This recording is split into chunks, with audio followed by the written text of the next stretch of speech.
अधिवेशनाचा शेवटचा दिवस आहे. या खोके सरकारचा देखील शेवटचं अधिवेशन आहे आणि हे सगळं होत असताना आपल्याला आठवत असेल जेव्हा अर्थसंकल्प सादर झाला त्याचवेळी आम्ही सांगितलं होतं की ह्या अर्थसंकल्पात मुंबईसाठी किंबहुना संपूर्ण महाराष्ट्रात जी शहर आहेत त्यासाठी काय मिळालं. एकंदरच आपण पाहतोय गाजर बजेट आपण पाहिलं होतं, पण मुंबईसाठी असेल, ठाण्यासाठी असेल, MMR साठी असेल, शहरांसाठी असेल काहीच मिळालं नाही. त्या दिवशी आम्ही शिवसेना उद्धव बाळासाहेब ठाकरे म्हणून आम्ही मागणी केली होती की मुंबईत असो किंवा इतर ठिकाणी असो जिथे जिथे SRA अनेक वर्ष हे प्रकल्प रखडलेले आहेत, झोपडपट्टी पुनर्वसनाचे प्रकल्प रखडलेले आहेत, तिथे म्हाडासारखी जिथे आपण BDDची डेव्हलपमेंट केलेली आहे तसं कॉन्ट्रॅक्टर नेमून सरकारने विकास करावा ही आमची पहिली मागणी होती. आणि दुसरी मागणी ही होती की बहुमजली जे झोपडपट्टे झालेले आहेत, अनेक ठिकाणी ग्राउंड+1 ग्राउंड+2 अशा झालेल्या आहेत, त्यांना देखील पात्रते यादीत घ्यावं, त्यांना पात्र करून त्यांना लिगलाइज करून त्यांना देखील ही जी घरं आहेत ती देण्यात यावी.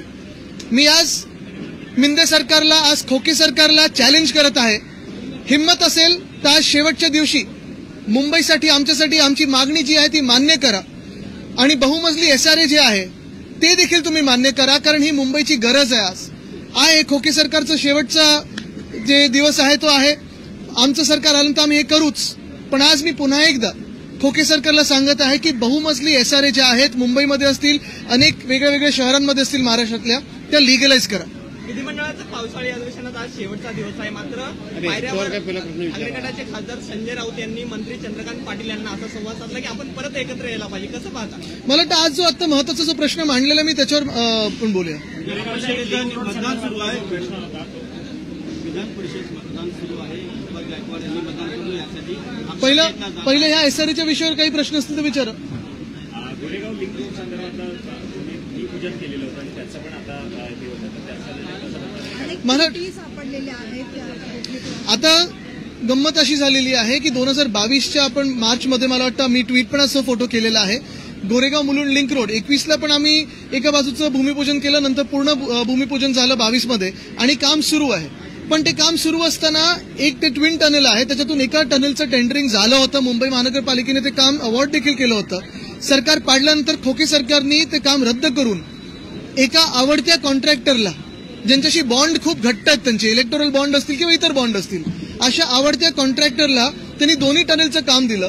2022 पासून 24 पर्यंत काही काम केलं नाही आणि आता पुन्हा एकदा उद्या भूमिपूजन करतात. माझं हे म्हणणं आहे की प्रधानमंत्री हे देशाचे प्रधानमंत्री आहेत आणि पुन्हा तुम्ही त्यांना असं खोट्या कामासाठी आणून त्यांचा देखील अपमान करताय, देशाचा देखील अपमान करताय. आपल्याला आठवत असेल 15 जानेवारी 2023ला मी पत्रकार परिषद घेतली होती. 6,000 कोटीचा रस्त्याचा घोटाळा लोकांसमोर आणला, तरी देखील ह्यांनी पंतप्रधान महोदयांना आणून 18 जानेवारीला भूमिपूजन करून घेतलं. त्या रस्त्यांमधून एक सुद्धा रस्ता चालू नाही. काल भाजपचे देखील आमदार बोलत होते. काल अनिल परब साहेबांनी मला वाटतं हक्कभंग आणलेला आहे. तसंच आपल्याला आठवत असेल कोस्टल रोडच्या कामासाठी जे आमचं काम आहे त्या कामासाठी पण आणत होते, पण तो कोस्टल रोड देखील अजून पूर्णपणे उघडलेला नाही आणि जे काम चालू आहे त्या कामाचं देखील खोटं भूमिपूजन करायला आणि ज्यांनी बॉन्ड दिलेत त्यांना काम देण्यासाठी आज पंतप्रधान महोदयांना आणत आहेत. मी त्यांना अवगत करत आहे की हे तुमचं नाव बदनाम करतात, आपण जरा लक्ष घालून ह्यांच्यावर कारवाई करावी.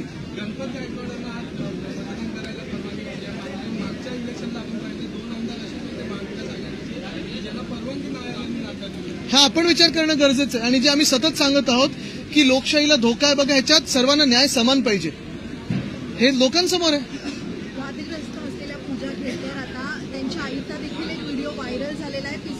ते वाचावं तेवढं कमी आता, पण ठीक है जाओ, त्याच्यात मी जात नहीं. मैं फिर एक बार दोहराऊंगा कि हमारी जो मांग है, मुंबई के लिए इस बजट में कुछ नहीं मिला.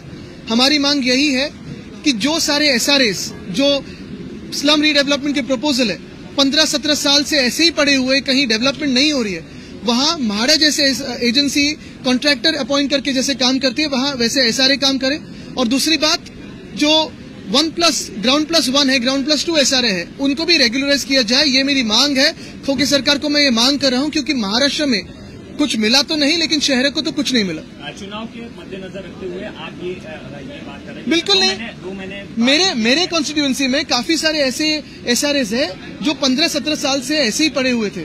हमारे जब कार्यकाल में अगर आपने देखा होगा तो काफी सारे SRA में काम शुरुआत हुई. जो छोटे मोटे विषय रहते हैं जहां सरकार ने लोगों को साथ में लेके काम आगे लेना चाहिए, वैसे कुछ नहीं हो रहा है, ना रोड्स का, ना इंफ्रास्ट्रक्चर का, ना कुछ। अगर आप देखें तो सिर्फ एसआरए की बात अगर बाजू में रखें तो भी मुंबई गोवा हाईवे एनएचए के पास है, मुंबई नासिक हाईवे एनएचए के पास है, मुंबई अहमदाबाद हाईवे एनएचए के पास है। कहाँ काम हो रहे हैं? जो अब भी काम हुए हैं, कॉन्क्रीटाइजेशन हुआ है, वहां भी बड़े बड़े गड्ढे हैं। मुंबई नागपुर हाईवे पिछले साल जिसका अनावरण हुआ, जिसका इनॉग्रेशन हुआ, वो भी तो हालत खराब हालत में है। तो ये जो लूट का काम चल रहा है वो रुकना चाहिए। आपके हिसाब से जो बात कर रहे हैं आपके चुनाव क्षेत्र की, जहां पर स्लम्स है, वो गावठन है ना कि नहीं, आप गलती कर रहे हो। गावठन अलग है, वो कोळीवाड़ा है, वो स्लम में हम लेने को नहीं देंगे। वो कोळीवाड़ा है, कोळीवाड़ा को अलग ट्रीटमेंट मिलनी चाहिए।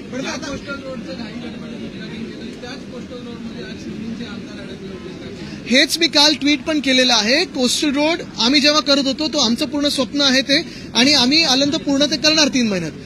आमच्या टायमिंग प्रमाणे, आमच्या टाइमलाईन प्रमाणे कोस्टल रोडचं उद्घाटन डिसेंबर 2023 पर्यंत पूर्ण व्हायला पाहिजे होतं। आम्ही प्रत्येक आठवड्यात बैठका घ्यायचो, प्रत्येक महिन्याला व्हिजिट करायचो, स्थानिक आमदार खासदार सगळे नगरसेवक घेऊन।